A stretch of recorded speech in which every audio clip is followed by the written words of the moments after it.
Ever wonder how hacking went from, like, messing around with phones to, well, everything digital today? Yeah, it's a wild ride. It really is. Yeah, So we're diving deep into the history of hacking today, and we've got this awesome book as our guide, Unveiling the Origins of Hacking.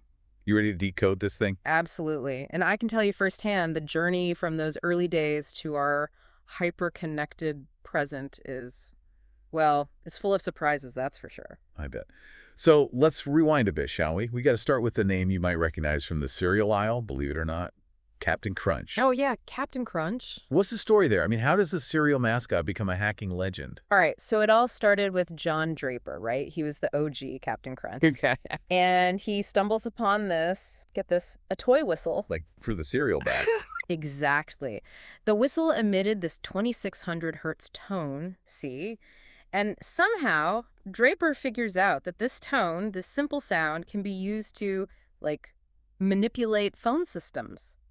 No way. Oh, yeah, he was making free long-distance calls back when that was a thing. I bet that ruffled some feathers with the phone companies. Oh, you have no idea. It exposed a major vulnerability. So, I mean, beyond the free calls, what did his little trick reveal about security back then? Were people freaking out? Pretty much. But it was a wake-up call, you know? It forced those telephone companies to get serious about security. What did they do? Well, they started implementing early security measures like call screening systems. They redesigned their switching equipment. It was a whole thing. But the big takeaway, Look at that. this wasn't just about protecting phone calls anymore. It was about this new idea, proactive security. And, you know, that's huge in today's world, maybe even bigger than back then. Absolutely. So we're talking about a cereal box whistle causing this whole security upheaval. That's wild. It is, isn't it? But what's even more incredible is how this one guy's ingenuity, you know, playing with a whistle, inspired a whole generation of, shall we say, curious minds. The hackers of the future. Exactly. As personal computers started popping up everywhere, a lot of the techniques Draper and his contemporaries used, you know, things like social engineering. Social engineering, like tricking people. Exactly. Or reverse engineering, figuring out how things work from the inside out.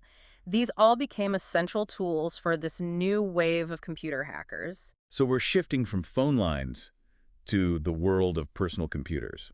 I mean, it's a whole new playground, right? Yeah. What were some of the early computer hacking techniques that emerged?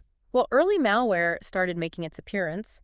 I'm talking about things like the brain virus, which was specifically designed to target IBM PCs. Wow.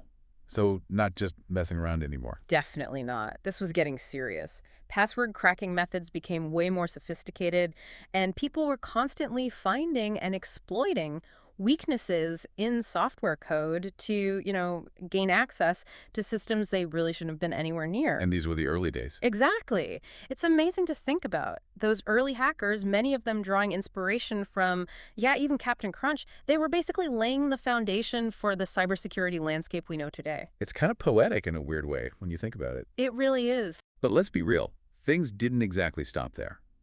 Fast forward to today, and we're drowning in data breaches, ransomware, you name it. So how do those early days, those almost whimsical stories of phone phreaking and early computer viruses, how do they connect to the threats we face in our digital world today? The scale is different, for sure. The attacks are more complex, more sophisticated. But here's the thing. The fundamental principles, they haven't really changed that much. The early lessons we learned about vulnerabilities, you know, about how systems can be compromised, it's all still relevant. Even those social engineering tactics that Draper used so effectively. Still around, my friend. Phishing scams anyone. That's true. So it's like you're saying, to really get a grip on today's threats, we actually have to understand the past. It's about connecting the dots. Absolutely. History gives us this incredible roadmap. So what's the takeaway for our listeners? What does this history lesson tell us about how to navigate this digital minefield we're all living in? Here's the thing. Just like Draper showed us with that whistle, innovation, both good and bad, often comes out of left field. You never know where the next big threat is going to come from. And knowing that someone, somewhere, might be tinkering away on the next big exploit, it makes you think differently. It forces you to anticipate, to prioritize cybersecurity, to be one step ahead. It's like they say, those who don't know history are doomed to repeat it. And in the world of cybersecurity, repeating those mistakes can be, well, disastrous. Exactly. So to sum it all up, understanding hacking history isn't just for techies. It's for everyone. It's like a crash course in digital self-defense. I like that. Digital self-defense. That's what it all boils down to. And it makes you think, what does the future hold? What does it hold? I guess we'll have to wait and see. We will. But one thing's for sure, it's going to be fascinating. That's the truth.